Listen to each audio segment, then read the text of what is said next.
네, 오늘 보실 말씀은 사도행전 19장 말씀입니다.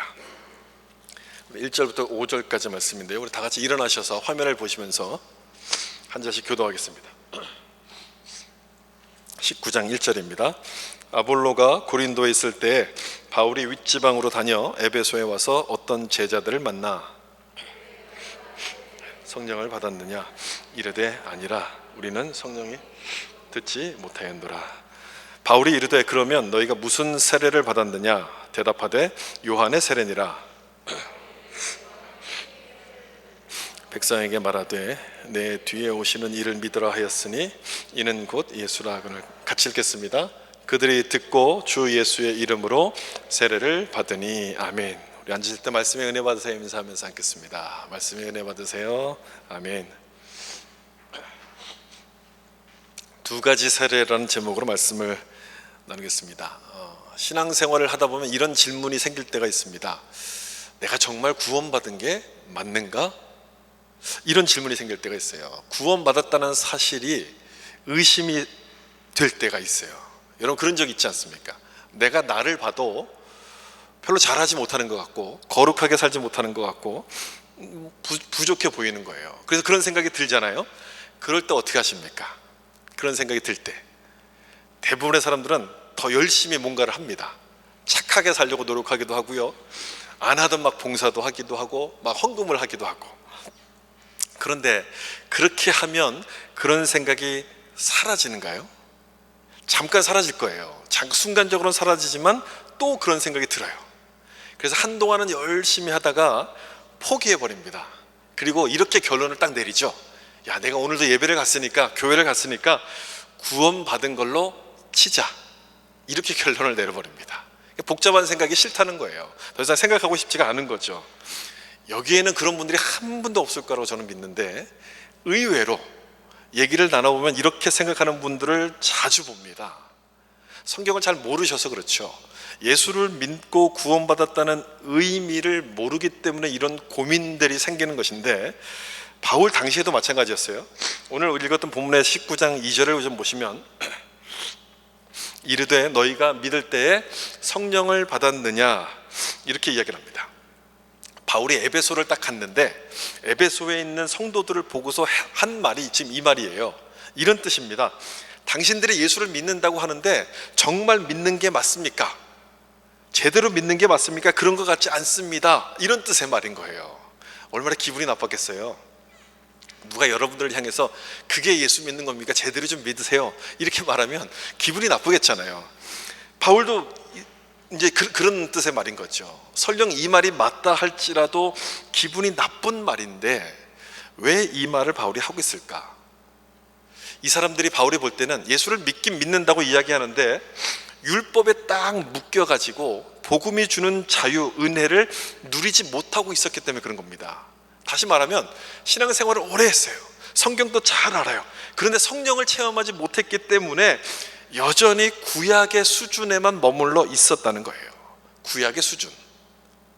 로마서 말씀대로 하면 예수를 믿으면 양자의 영인 성령을 받아서 우리 안에 풍성한 기쁨을 누려야 되는 것이 맞는 것인데 여전히 내 힘으로만 믿으려고 하는 종의 상태에 있었다는 겁니다. 이런 상태라면 제가 조금 전에 언급드린 것처럼 똑같은 그런 고민이 생기는 거예요. 내가 믿는 게 맞나? 나를 봐도 도무지 믿는 것 같은 모습이 나타나지 않으니까 내가 구원받은 게 맞나 불안해져요. 주일 성수를 막 열심히 해요. 뭐 이렇게 11조 내는 것으로 내 믿음을 확인을 받으려고 해요. 하나님이 날 싫어하시면 어떡할까라는 생각 때문에 열심히 성경을 읽기도 하고 천국에서부터 쫓겨나지 않으려고 착한 일을 막 합니다. 혹 이런 마음을 가지고 신앙생활을 하는 분들이 있다면 본문 2절 말씀을 다시 한번 잘 보셔야 됩니다. 너희가 믿을 때에 성령을 받았느냐? 이 말은 예수 믿고 성령으로 새 사람이 되었는가? 이런 질문이에요. 예수를 믿고 성령 받아서 새 사람이 되었는가? 이런 질문인데 뭐라고 답합니까? 우리는 성령의 계심도 듣지 못하였노라. 성령을 들어본 적이 없다. 이렇게 말해요. 그러니까 다시 한번 바울이 재차 3절에서 이렇게 묻죠. 바울이 이르되 그러면 너희가 무슨 세례를 받았느냐? 대답하되 요한의 세례니라. 세례 요한을 말하는 거잖아요. 요한의 세례니라. 이 요한은 예수님의 길을 예비하기 위해서 회개의 세례를 전했던 사람이었습니다. 따라서 요한의 세례만 받았다는 그 얘기는 뭐냐면, 회개는 알지만 성령의 사역이 뭔지는 모른다, 이런 뜻인 거예요. 다시 말하면 구약만 알고 예수님이 전한 복음, 신약에 대해서는 잘 몰랐다, 이런 뜻인 거예요. 근데 여기서 종종 오해가 생깁니다. 이 말씀을 지금 설명드린 대로 그렇게 이해하기보다는 예수를 믿고 난 다음에 성령 세례를 또 받아야 되는가, 이렇게 오해를 한다는 거죠.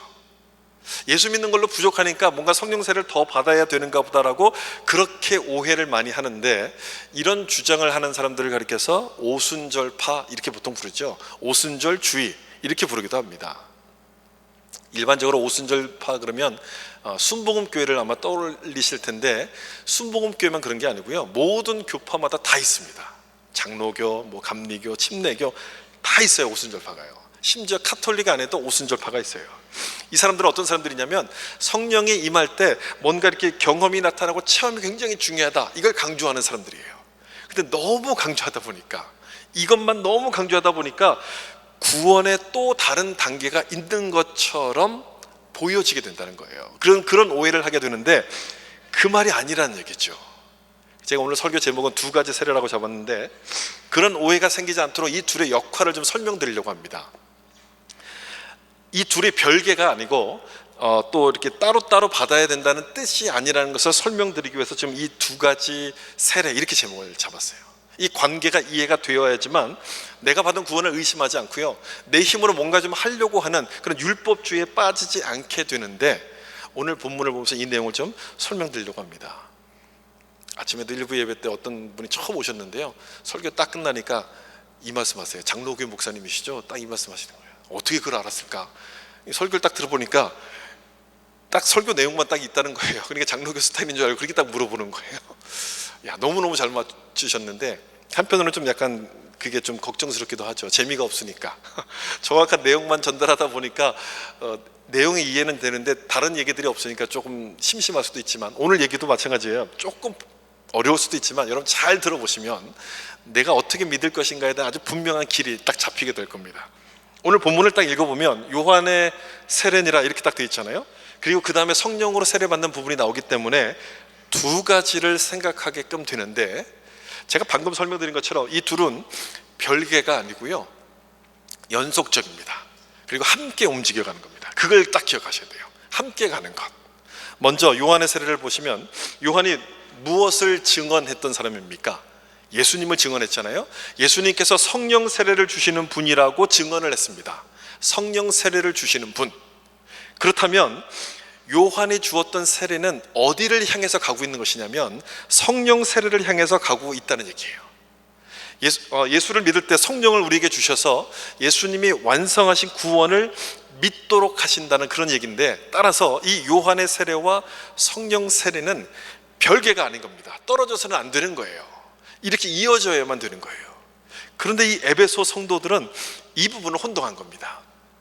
아마도 아볼로의 영향 때문이라고 생각하는데, 우리가 지난주에 살펴볼 때 사도행전 18장 후반부를 살펴보지 않았습니까?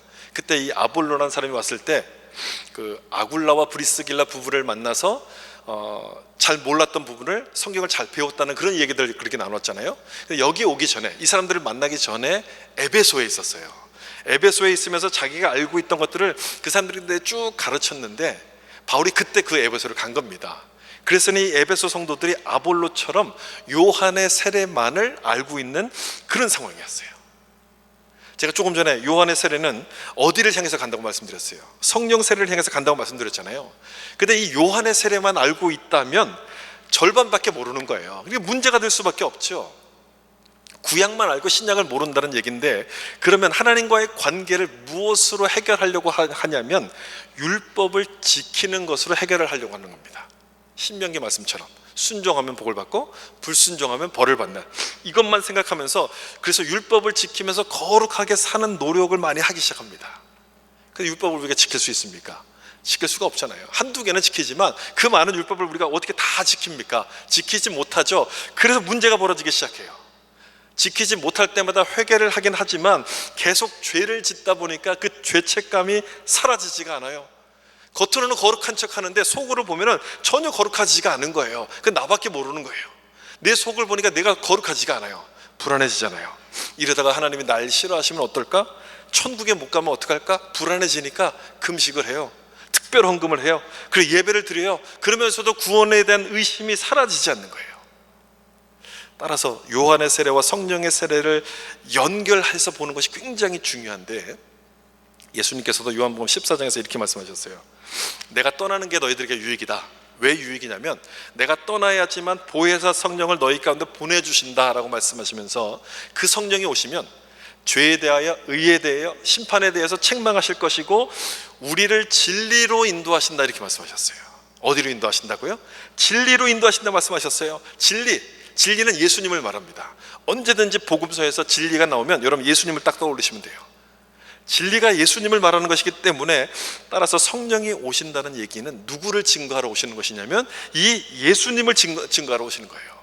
예수님이 구원을 완성하셨다는 그 사실을 증거하기 위해서, 우리를 위해서 십자가에 죽으시고 부활하시고 승천하셔서 우리를 계속해서 인도하고 계신다는 사실을 무엇으로 증거하시는 것이냐면 성령을 주심으로써 증거하십니다. 이게 성령 세례의 의미예요. 복음의 핵심인 십자가의 구원을 확증하기 위해서 성령이 오신 것이고, 더 중요한 것은 그것이 우리 마음속에서 믿어지도록 인도하시고 그 다음에 그렇게 살도록 성령께서 붙잡아 주신다는 거죠. 그게 성령 세례의 의미인 거예요. 사도행전 2장 33절을 보시면 성령이 임하셨을 때가 오순절 아닙니까? 그때 베드로가 했던 설교 중에 한 부분인데 우리 같이 한번 읽어보겠습니다. 하나님이 오른손으로 너희가 보고 듣는 이것을 부어주셨느니라. 아멘. 약속하신 성령이라고 되어 있잖아요. 그러니까 성령을 주셨다는 얘기는 약속에 대한 증거였다는 거예요. 어떤 약속입니까? 예수님이 우리 죄를 용서하셨고 그 예수님을 믿으면 하나님의 자녀가 되게 하신다는 그 약속을 확증하기 위해서 성령을 보내주셨다, 이 말씀인 거예요. 잘 보셔야 됩니다. 이 부분을요. 성령이 오신 것은요, 어떤 기적을 보여주고 어떤 체험과 어떤 은사를 보여주려고 오신 것이 아니라 예수님이 누구시고 또 그 무엇을 하셨는가에 대한 확증을 해주시기 위해서 성령께서 오셨다는 거예요. 다시 말하면 방언이나 예언이나 특별한 감동을 받는 것보다도 더 중요한 게 뭐냐?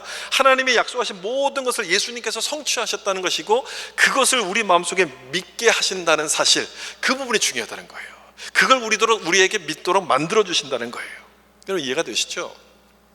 방언하고 예언하는 건 엄청난 거잖아요. 근데 그것보다도 더 엄청난 의미, 더 어마어마한 의미가 이 성령 세례 안에 들어있다는 거예요. 우리가 잘 아는 요한복음 1장 12절 말씀 생각해 보세요. 영접하는 자 곧 그 이름을 믿는 자들에게는 무슨 권세를 주세요? 하나님의 자녀가 되는 권세. 그걸 누가 주십니까? 성령께서 그걸 우리에게 주시는 거예요. 성부 하나님과 성자 예수님께서 완성하신 구원을 우리 마음속에 믿게 하시는 분이 누구시냐면 바로 성령. 그걸 가리켜서 성령 세례라고 말할 수 있다는 거예요. 그러니 여러분, 내가 성령을 받았다는 증거를 무엇을 통해서 확인하면 되겠습니까? 방언이나 예언 같은 체험이 없다 할지라도 내가 예수를 믿고 있다면, 예수님을 주님으로 고백하고 있다면 그것이 바로 성령 받은 증거가 된다는 거예요. 여기에 대한 구분이 여러분 확실히 좀 있어야 돼요. 성령의 임재와 성령의 체험에 대한 구분이 좀 있어야 돼요. 성령께서 딱 임하실 때 체험이 있을 수도 있고요, 감동이 있을 수도 있고요, 은사가 나타날 수도 있어요. 사도행전에 그런 모습들이 많이 기록이 되어 있지 않습니까? 근데 사도행전에서 기록하고 있는 내용은 뭐냐면 이런 의미가 있습니다. 예수님이 시작하셨던 하나님의 나라가 지금 이 땅 가운데 임하고 있다는 것을 보여주시기 위해서 성령께서 임하실 때 나타나는 여러 가지 모습들을 다 기록해놨어요. 지금 임하고 있다, 이걸 봐라, 그런 뜻에서 이 모든 은사들이 기록이 되어 있는 거예요. 사도행전이 바로 그 시작 아닙니까? 그 복음서가 끝나고 예수님이 승천하시고 그 다음부터 이어지는 것이 사도행전인데, 여기서부터 그 내용이 시작이 되다 보니까 이때 성령의 체험과 은사들이 많이 기록이 돼요. 오늘 본문 뒤에도 이제 방언과 예언 뭐 이런 내용들이 나오거든요. 근데 그 다음을 좀 보시면, 그 다음을 보셔서 시간이 좀 흐르고 나면 사람들의 신앙이 성숙해질 것 아닙니까? 그때부터는 이런 체험들보다는 성령의 열매들, 성령께서 우리 안에 거하신다는 이 사실을 강조하는 부분이 많아지기 시작합니다. 우리나라도 마찬가지였어요. 우리나라도 이제 한국 교회가 막 부흥하기 시작할 때 70년대, 80년대만 해도 모든 교회마다 막 기도회하고 그러면 막 방언하는 일들이 굉장히 많았습니다. 그때 그 방언으로 아주 유명했던 기도원이 하나가 있었는데요. 그 얼마나 유명한지 거기만 가면 모두가 다 방언을 받는다 그랬거든요. 심지어는 그 기도원에서 기르는 개도 방언을 한다, 이런 얘기가 있었을 정도예요. 가면 다 받는다는 얘기인 거잖아요. 그럼 지금은 어떨까요? 지금도 그럴까요? 그때처럼? 지금은 그렇지 않는 것 같아요. 그때만큼 그렇지 않는 것 같아요. 그러면 성령의 임재가 없어진 겁니까? 어떤 겁니까? 성령의 임재가 사라진 겁니까? 아니죠. 그때부터 지금까지 시간이 벌써 몇십 년이 흘렀잖아요. 시간이 흐르면서 우리의 신앙의 이해가 넓어지기 시작한 거예요. 신앙의 이해가 깊어지다 보니까 무엇에 더 초점을 맞추기 시작했냐면, 내 속에 임하신 성령의 역사, 성령의 열매에 대해서 우리가 집중하기 시작하게 되었다는 거예요. 그러니까 앞부분에 초기에 나왔던 부분들이 이제는 이제 필요가 없어진 거죠. 갈라디아서 5장에 보면 성령을 따라 행하라는 말씀이 나오는데, 거기도 보면요, 은사 얘기가 없습니다. 은사 얘기가 없고 성령의 열매에 대해서만 이야기해요. 사랑과 희락과 화평과 오래 참음 같은 열매들이 성령을 통해서 나타내야 될 결과라는 것을 기록합니다. 방언이나 예언 같은 체험보다도 열매를 맺는 신앙의 성숙함이 훨씬 더 중요하다는 그 말씀인 거예요. 여러분들도 한번 경험해 보셔서 잘 아실 거예요. 내가 방언을 하고 막 예언을 받고 은사를 받고 그러면 굉장히 기쁘잖아요. 근데 그것만 하고 성령의 열매가 없다고 생각해 보세요. 아무 열매가 없어요. 그럼 뭡니까 그게요? 울리는 꽹과리가 되는 거예요. 아무런 의미가 없어지는 거예요. 저는 지금도 필요하시다면 성령의 은사를, 체험을 우리에게 주신다고 믿어요. 여러분 안에 방언을 주실 수도 있고요, 예언을 주실 수도 있고요, 치유의 기적을 주실 수도 있어요. 필요하시면 주실 수 있어요. 제가 필요하시면이라고 이야기하는 것은 성령의 은사가 본질이 아닌 비본질이라는 뜻이에요. 부수적인 것이라는 뜻이에요. 그럼 본질은 뭐냐? 예수를 믿고 예수님을 주로 고백하게 만드는 것이 본질적인 사역의 역사라는 것이죠. 여기 보세요. 고린도전서 12장 3절 말씀 우리 같이 한번 읽어볼까요? 그러므로 내가 너희에게 알리노니 하나님의 영으로 말하는 자는 누구든지 예수를 또 성령으로 아니하고는 누구든지 예수를 주시라 할 수 없느니라. 아멘. 예수님을 주님으로 고백하는 것은 누구의 역사인 겁니까? 누구 때문에 가능한 겁니까? 성령이에요, 성령. 여러분, 이 부분이 굉장히 중요해요. 내가 방언을 못한다 할지라도 예수를 믿는다는 사실이 분명하면, 정말 내 마음속 깊이 예수님을 믿는다고 고백한다면 성령을 받은 겁니까? 못 받은 겁니까? 받았다는 거예요. 받았다는 얘기예요. 그래서 방언 못한다고 기죽지 마세요, 여러분. 하나님은 왜 나도 안 사랑하시고 이런 거 안 주신가, 막 그렇게 하지 마시고요. 기죽지 마시고 내가 예수를 믿는다는 그 사실에 감사하셔야 돼요. 이게 얼마나 큰 건데요, 여러분. 예수를 믿고 싶어도 못 믿는 사람이 얼마나 많은데, 그런데 나에게 예수를 믿게 하셨잖아요. 이게 얼마나 큰 은혜고 감사한지 몰라요. 또한 내가 거룩하지 못하다고 해서 믿음이 없는가라고 의심하기보다는 내 안에 성령께서 거하신다는 그 사실을 자꾸 확신하고 그 성령을 의지하셔야 돼요. 그걸 자꾸 돌아봐야 돼요. 예수를 믿어도 우리 육체가 약하다 보니까 실수할 수 있어요. 넘어질 때가 있어요. 그때마다 우리는 무엇을 생각해야 되냐면, 예수를 믿는다는 그 의미, 그게 뭔지를 좀 생각해 보셔야 돼요. 예수 믿는 의미가 뭔가? 예수를 믿으면 성령께서 내 안에 역사하셔서 그때부터 하나님의 일을 만들어 가시는데, 무슨 일을 만들어 가시냐? 성령의 열매를 맺도록 만들어 가세요. 사랑과 희락과 화평과 그 다음에 오래 참음. 이 오래 참음은 내 힘으로는 절대 안 되는 거예요. 여러분, 오래 참으세요? 몇 분 정도 참으세요? 한 하루 정도 참으세요? 그 다음에 우리 또 화를 내잖아요. 오래 참으면 절대 내 힘으로 안 되는 건데, 그거를 하도록 하신다는 얘기는 내 안에 누가 계시냐면 성령이 계신다는 거예요. 성령이 계셔서 그걸 하도록 만드시는 것이고, 내 소원과 목표가 하나님이 원하시는 것으로 달라지게 하셔서 나를 위해서 살지 않고 주님을 위해서 사는 사람으로 나를 바꿔주신다는 거예요. 바꿔 가신다는 거예요. 그것을 가리켜서 성령 세례라고 이야기를 하는 거죠. 지난주에도 말씀을 드렸지만, 주님은 주님의 약함을 통해서 우리를 구원하셨습니다. 십자가에서 죽으신 약함을 통해서 구원하셨는데, 이제는 부활하시고 승천하셔서 주님이 아주 강하신 분이 됐잖아요. 부요하신 분이 되셨어요. 그래서 성령을 우리 가운데 보내주셨어요. 그러면 여러분, 부요하신 예수님께서 우리를 붙잡아 주시는데 우리가 실패할 수 있겠습니까? 넘어질 수 있겠습니까? 그럴 수가 없는 거죠. 그렇게 될 수가 없어요.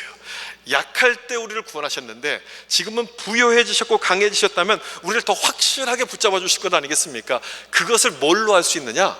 성령을 주셨다는 걸 통해서 하는 거예요. 그럼 성령이 내 안에 계시다는 건 어떻게 하느냐? 내가 예수님을 주로 고백하고 예수님을 시인한다는 그 사실로, 또 성령의 열매가 조금씩이지만 내 안에서 맺혀가는 것으로서 우리가 확인을 할 수 있다는 거예요. 이게 믿음인 거예요, 여러분. 이게 믿음이고 여기에 대한 오해가 없어야지 요한의 세례에서 멈춰서 낙심하는 수죠. 다시 율법으로 돌아가려는 그런 어리석은 모습을 범하지 않게 되는 거죠. 다음 주에 계속 살펴보겠지만 오늘 읽었던 그 본문에서 에베소의 오순절이라고 부르는 그 부흥이 일어나게 됩니다. 바울이 요한의 세례만 안다고 이야기하니까 그때 예수의 이름으로 이 사람들에게 세례를 주었어요. 이때 성령이 임하면서 이 사람들이 방언을 하고 예언을 하는 일들이 일어나요. 그래서 이 장면을 에베소의 오순절, 보통 이렇게 불러요. 여기서 중요한 건 뭐냐면 방언과 예언을 했다는 것이 중요한 게 아니죠. 뭐가 중요한 것이냐, 이 사람들이 예수님을 바로 알고 믿었을 때 성령께서 임하심으로 말미암아 그 증거를 주셨다는 거예요. 그 증거가 성령이 임하시는 그 증거예요. 에베소서 1장에 있는 그 말씀처럼 구원의 복음을 믿을 때 약속의 성령으로 우리를 인치시했다는 그 사실이 바로 이루어지는 거예요. 약속의 성령으로 인을 치셨다. 인치셨다는 얘기는 도장을 꽉 찍었다는 얘기거든요. 우리가 하나님의 자녀가 됐다는 것을 성령의 도장으로 이렇게 꽉 찍었다는 거예요. 여러분, 도장을 한번 찍고 나면 그 도장이 지워지겠습니까? 안 지워집니까? 지워지지 않죠. 그렇다면 내 삶이 좀 거룩하지 못해도 불안하지가 않은 거예요. 그 도장이 딱 찍혀 있으니까. 그 도장을 보면 전혀 불안하지가 않아요. 성령께서 나를 거룩한 길로 다시 인도해 가실 것을 확신하기 때문에 불안해지지가 않아요. 삶이 달라지기 시작하는 거예요. 요한의 세례와 성령의 세례를까지 알고 우리가 믿는다면 삶이 달라지는 것은 너무너무 당연한 얘기예요. 그렇게 될 수밖에 없는 거죠. 구약 성경에서 자주 반복하는 하나님의 약속이 있습니다. 그 약속은 뭐냐면요, 창세기부터 계속 반복해서 말씀하시는 내용인데, 나는 너희 하나님이 되고 너희는 나의 백성이 될 것이다. 이게 하나님의 반복적인 약속이에요. 그래서 대표적인 하나님의 약속 하나를 뽑으라면 바로 이 약속이에요. 나는 너희 하나님이 되고 너희는 내 백성이 될 것이다. 이것을 예수님께서 십자가에서 죽으심으로 말미암아 이루어 주셨지 않습니까?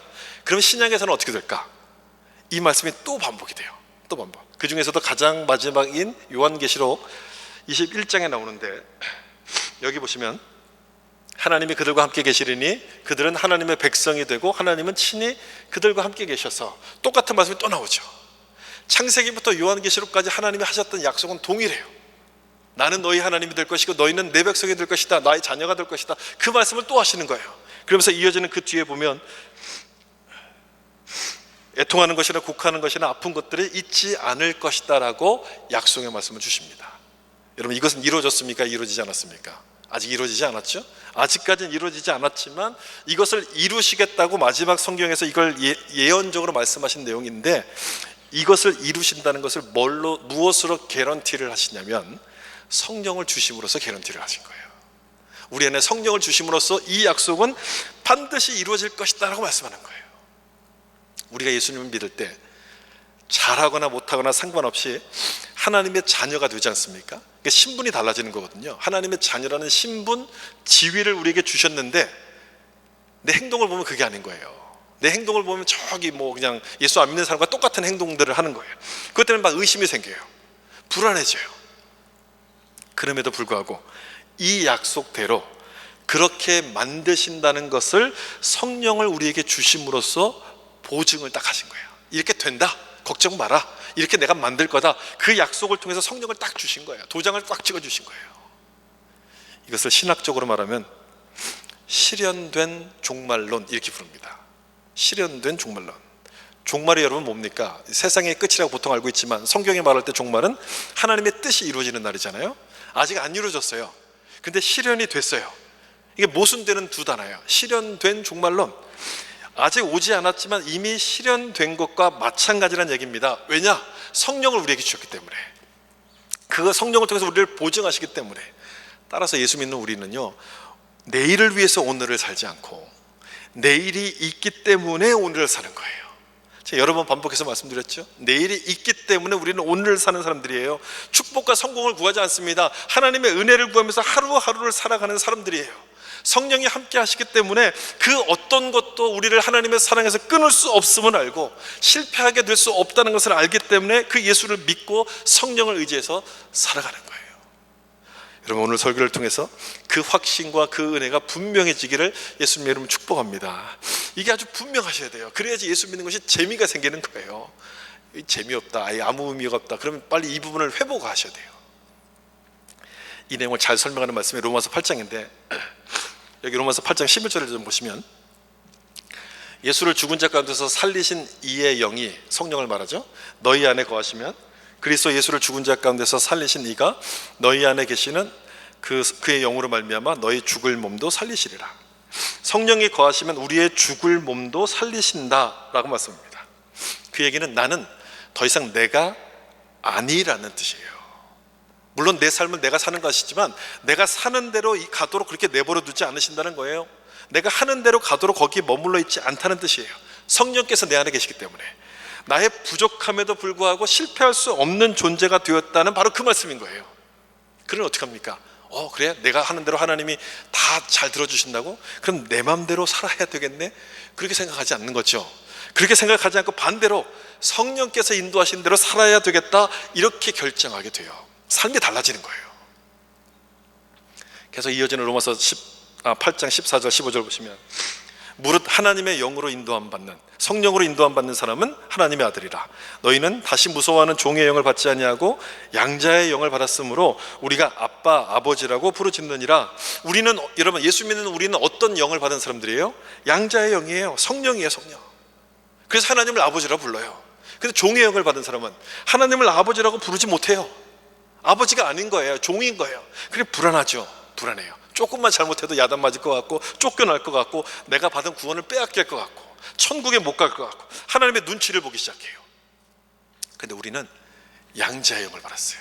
하나님을 아버지라고 부를 수 있는, 예수를 믿고서 하나님의 자녀가 된 것을 성령께서 우리 안에 확인시켜 주시기 때문에 그걸 믿으니까 불안하지가 않아요.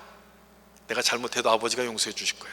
내가 잘못해도 아버지가 나를 인도해 주실 거야. 이걸 믿으니까 불안하지가 않은 거예요. 그 성령께서 인도하시는 대로 순종하면서 내 삶이 달라져요. 방언하고 예언하고 체험하는 것보다도 성령의 열매가 내 속에서 맺혀가도록 내 삶이 근본에서부터 달라지기 시작한다는 거예요. 다시 한번 여러분 서두에서 질문드렸던 그 내용을 좀 생각해 보세요. 내가 정말 구원받은 게 맞는가? 착하게 살지 못하고 말씀에 순종하지 못할 때 이런 의심들이 여러분 생기지 않습니까? 누구든지 다 생겨요. 의심이 생기는 건 당연해요. 누구든지 다 생기는데 그때 무엇으로 이걸 확인해야 될 것이냐? 내가 예수를 믿고 있다는 사실에서 확인하셔야 돼요. 진심으로 내 마음속으로 예수를 믿고 있다는 사실에서 확인하셔야 되고, 나의 부족함을 알고 주님께 도와달라고 은혜를 구하는 그 모습에서, 그리고 내 안에 성령이 함께 하심을 확인하는 그 모습을 통해서 우리가 그 질문에 답을 찾아내야 돼요. 여러분 성령이 임하면 갑자기 막 초능력이 생기는 거 아닙니다. 여러분 그런 걸 기대하시면 안 돼요. 방언을 한다고 해서 이 못하던 영어가 막 갑자기 막 술술술 나오고 막 그럴까요? 뭐 그런 분들도 아주 가끔 있다 그래요. 아주 가끔이니까 우리하고는 상관없는 거 아니겠습니까? 아주 가끔 있다 그래요. 뭐 예언을 한다고 해서 갑자기 2자릿수 IQ가 갑자기 3자릿수가 막 되고 막 그런 겁니까? 그런 건 아니잖아요. 성령이 임한다고 해서 여러분 그런 초능력이 임하는 게 아니에요. 그런 초능력이 아니라 예수님을 통해서 주신 약속이 무엇인가가 깨달아져요. 그리고 그 약속을 알고 믿고 오늘을 살아가는 힘이 성령께서 우리 가운데 주시는 거예요. 오늘을 살아가는 힘, 내가 누군지를 알고요, 그 길을 오늘도 묵묵하게 걸어가도록 성령께서 나를 도와주신다는 사실을 믿는 거예요. 그 길이 영광의 길일 수도 있고요, 그 길이 고난의 길일 수도 있지만 결국 우리를 하나님의 자녀라는 신분을 주셨고 지위를 주신 것처럼 그 지위로 올려놓으실 거라는 그 믿음을 가지고 오늘도 믿음으로 살아가게 되는 거예요. 아까 불렀던 그 찬송처럼 예수의 길, 좁은 길, 그 험한 길, 그 십자가의 길을 우리가 믿음으로 이렇게 걸어가게 되는 거죠. 한 말씀만 보고 좀 마치겠습니다. 빌립보서 3장 12절 말씀이에요. 우리 같이 한번 읽어볼까요? 내가 이미 얻었다 함도 아니요